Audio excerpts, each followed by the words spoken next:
শক্তিশালী একজন নবী ছিল। উনি মালাকুল মাউতকে বলেছিলেন, মালাকুল মাউত, আমার মৃত্যুর সামান্য কিছু আগে আমারে বইলো, আমার একটা কাজ আছে। মালাকুল মাউত মৃত্যুর কিছু সময় আগে এসে বলল, সুলাইমান সময় শেষ, অল্প কিছু সময় বাকি, কি করবেন করেন।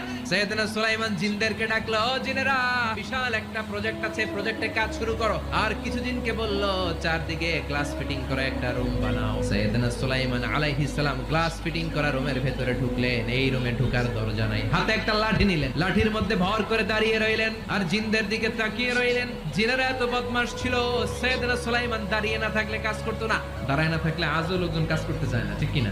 সুলাইমান আলাইহিস সালাম লাঠির মধ্যে ভর দিয়ে দাঁড়িয়ে রইলেন আর বললেন, কাজ করো। জিনেরাও কাজ শুরু করলো। ওদিকে মালাকুল মাউত এসে বলো, সুলাইমান সময় তো শেষ। সুলাইমান বলে, সমস্যা নাই, রুহ কবজ করো।